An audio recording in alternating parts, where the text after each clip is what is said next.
आज की कहानी है दोस्तों, पति का फ़ोन देखना। गौरव नहा रहा था कि तभी फ़ोन पर मैसेज टोन बजी। स्नेहा मोबाइल के पास ही खड़ी थी। उसका ध्यान फ़ोन की तरफ गया।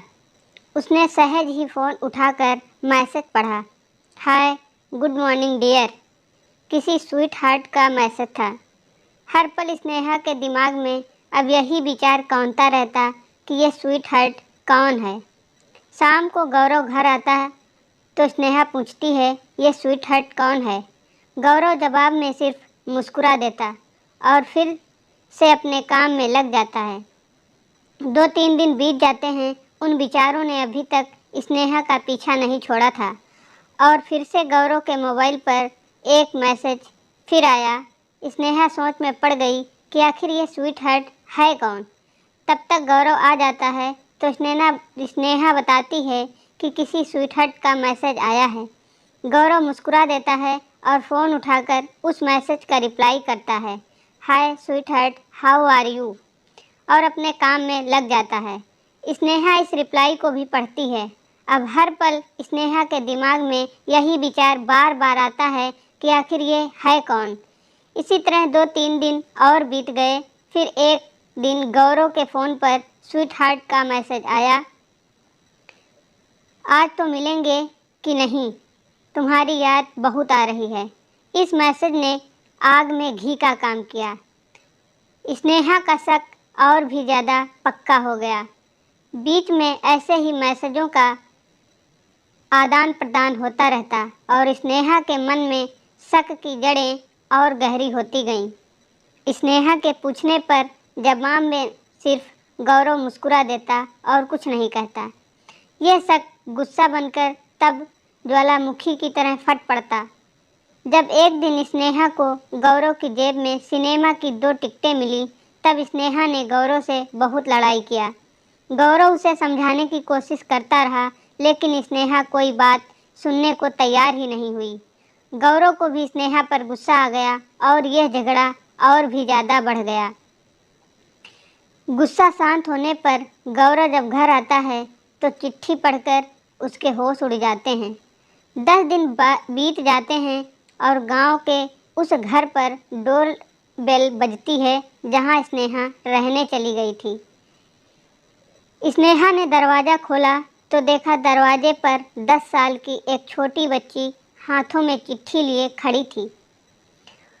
वो स्नेहा को चिट्ठी देती है। बच्ची से वो चिट्ठी लेकर स्नेहा चिट्ठी खोलकर पढ़ती है, डियर वाइफ, जिस स्वीटहार्ट की वजह से हम दोनों में इतने झगड़े हुए और तुम हमारा घर छोड़कर यहाँ आई हो, ये बच्ची जो अभी तुम्हारे सामने खड़ी है वो वही स्वीटहार्ट है। अनाथ आश्रम की एक प्यारी बच्ची, इसी के साथ मैं बातें करता था, सिनेमा जाता था। पहली बार जब तुमने स्वीट हार्ट के बारे में पूछा था तो मैंने जानबूझकर तुम्हें नहीं बताया था। मैंने सोचा कि थोड़ा मजाक करता हूँ, देखता हूँ तुम कैसा रिएक्ट करती हो। लेकिन मैंने ये कभी नहीं सोचा था कि तुम्हारा शक इतना बढ़ जाएगा कि तुम घर ही छोड़ दोगी। हाँ, सबसे ज़रूरी बात तो ये है कि ये जो बच्ची है वो और किसी और की नहीं बल्कि तुम्हारी बेटी है। रुको, अपने आप को संभालो और आगे की बात ध्यान से पढ़ो। हमारी शादी के 2 साल पहले की बात है। तुम अपने कॉलेज के लास्ट ईयर में थी।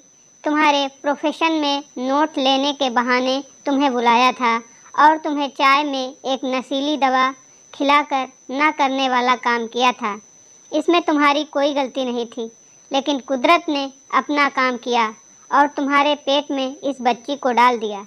काफ़ी प्रयास करने पर भी अबॉर्शन नहीं हुआ तो तुम्हारे घर वालों ने समाज के डर से तुम्हें 6 महीने तक घर में ही रखा। तुम्हारे पिताजी खुद एक डॉक्टर हैं, इसीलिए यह बिन मांगा बच्चा बड़ी आसानी से बिना किसी को कानों कान खबर हुए इस दुनिया में आ गया। भविष्य में तुम्हारी शादीशुदा ज़िंदगी में कोई प्रॉब्लम ना हो, इसीलिए तुम्हारे पिता ने इस बच्ची को गांव के एक अनाथ आश्रम में छोड़ दिया। ये बच्ची मतलब यही स्वीट हार्ट जो अभी तुम्हारे सामने खड़ी है। अगर अभी भी विश्वास नहीं हो रहा है तो इस बच्ची के गाल पर वो तिल देख लो जो शायद तुमने उसे आखिरी बार रोते हुए देखा होगा, या फिर अपने पिताजी से पूछ लो।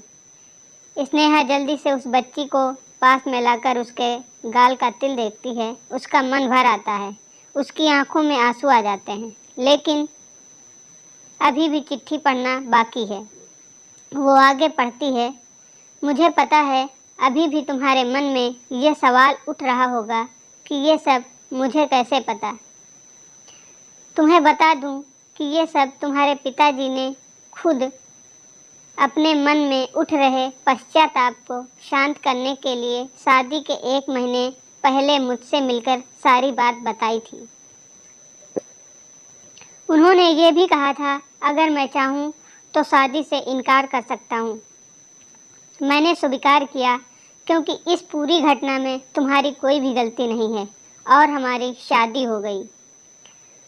तुमने मुझे बहुत प्यार दिया, लेकिन तुम्हारे पिताजी से बच्ची के बारे में जानने के बाद मैं उससे मिले बिना रह ही नहीं पाया।